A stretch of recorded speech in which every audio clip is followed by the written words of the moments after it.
اس لیے ہم سب سے پہلے شردھانجلی ویکت کرتے ہیں دیش کے ان تمام مہان لوگوں کو جنہوں نے اتنا اچھا آئین تیار کیا اور جنہوں نے اس دیش کے لیے بلیدان دیا, انگریزوں کے خلاف لڑے. ہمارے علماء کرام, آپ کو معلوم ہے کہ ظاہر ہے کہ 2 دن 4 دن 1 مہینے 2 مہینے میں یہ کامیابی نہیں ملی ہے. اس کے پیچھے 150 سالہ بلکہ اس سے بھی زیادہ طویل تاریخی جدوجہد ہے.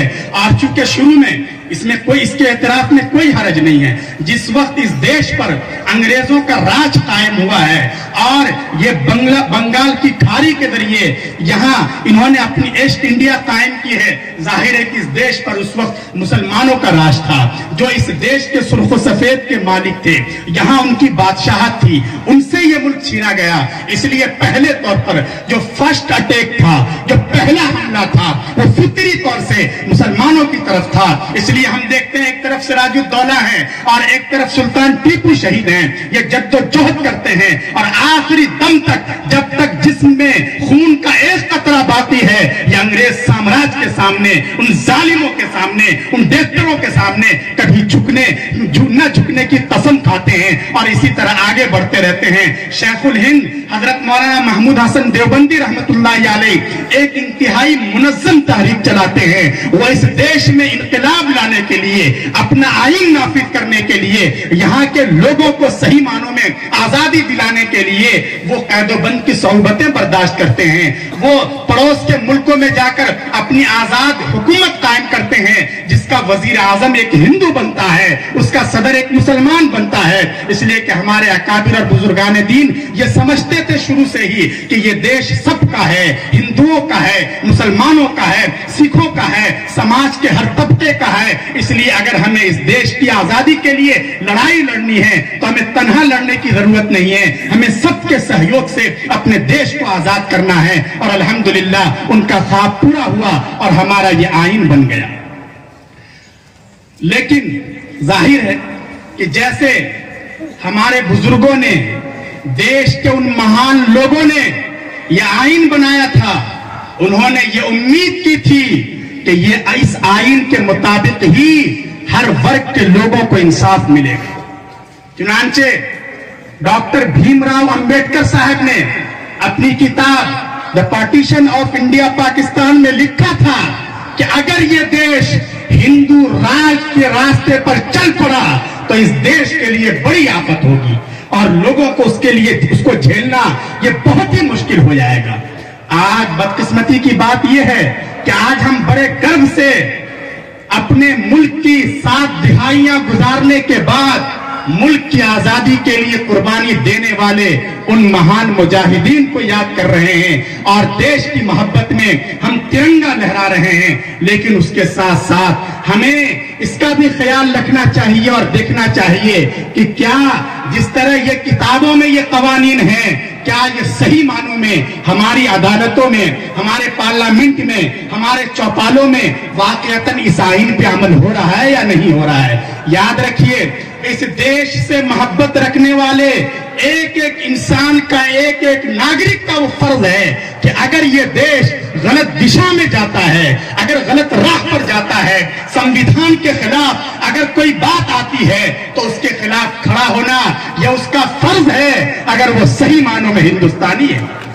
اگر ہمیں اس دیش کی یکتا کو اور ایک ہندتا کو اور ایک جھکتا کو بنائے رکھنا ہے تو وہ صرف اور صرف اسی آئین کے دوارا سمبھو ہے, ورنہ کوئی دوسرا آئین, دوسرا قانون اگر لایا جائے گا تو اس دیش کے ٹکڑے ٹکڑے ہو جائیں گے, سماج میں نفرت بڑھے گی. اس لیے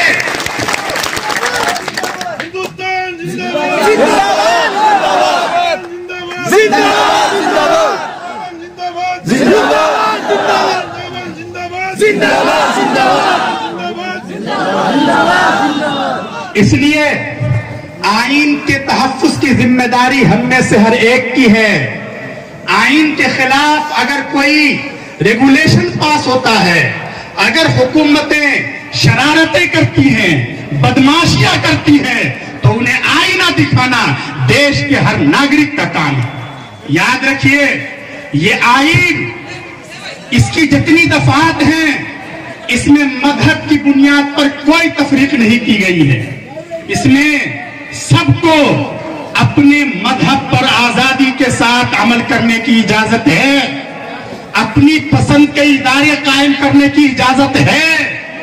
یہ اصول ہیں اس آئین کے. لیکن اب اگر کوئی ایسا قانون لائے جس میں ایک مذہب کے ماننے والوں کو الگ کر دیا جائے کہ ان کے لیے یہ ہو اور دوسروں کے لیے یہ قانون, ظاہر ہے کہ بھارت دیش سے محبت کرنے والے ایسے کسی قانون کو کبھی قبول نہیں کریں گے. اور یاد رکھیے, حکومتیں قانون سے چلتی ہے, آئین سے چلتی ہے.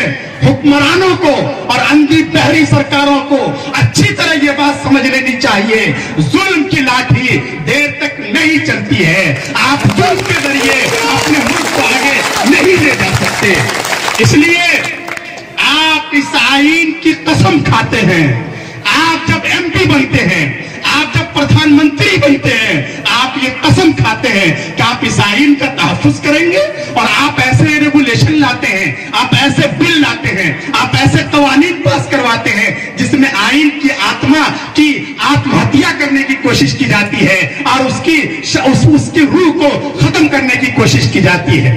اس لیے ہم دیکھ رہے ہیں کہ اس وقت 26 جنوری کا یہ خوشی کا دن ہے, لیکن ہم یقیناً خوشی کا اظہار کر رہے ہیں اس لیے کہ ہمارا دیش آزاد ہے اور اس دیش کے لیے ہمارے پرکھوں نے اپنا خون بہایا ہے اور بڑا بلیدان دیا ہے.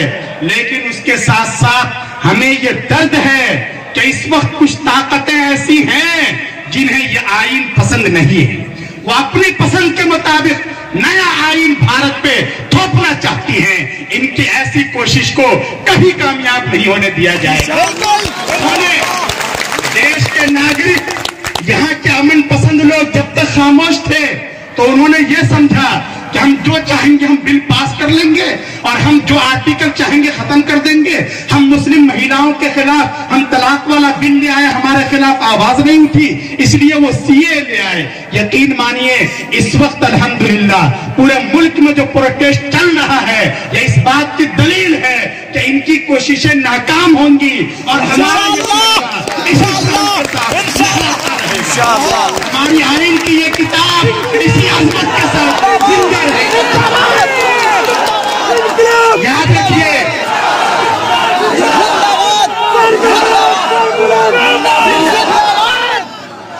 ہم دیش کو بانٹنے والی کسی طاقت کا سپورٹ بالکل نہیں کرتے. ہم ان مظلوموں کے ساتھ کھڑے ہیں, ان ماں اور بہنوں کے ساتھ کھڑے ہیں جنہوں نے کئی باغ بسا دیے ہیں اپنے چھوٹے بچوں کو لے کر اور اپنی رات ایک کر کے دن ایک کر کے صرف اس ترنگا کی شان کو باقی رکھنے کے لیے, اس آئین کی عظمت کو باقی رکھنے کے لیے جو قربانیاں دے رہی ہیں, جو پروٹیسٹ کر رہی ہیں, ہم ان کے ساتھ ہیں. ہم انصاف پسندوں کے ساتھ ہیں, پورا دیش ان کے ساتھ ہے. اس لیے آج یہ 26 جنوری یوم آئین ہے, یوم جمہوریہ ہے. ہم سب کو یہ عہد کرنا چاہیے کہ ہم بھارت کے اس دستور کو اور اس سمویدھان کو جو لوگ خراب کرنا چاہتے ہیں ان کی کوششوں کو کبھی کامیاب نہیں ہونے دیں گے.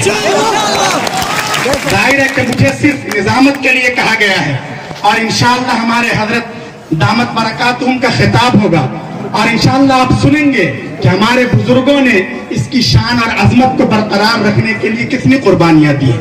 آپ کو یہ صرف 3 رنگ نظر آ رہا ہے, نہیں, یہ سفید ہمارے بزرگوں کا اخلاص ہے.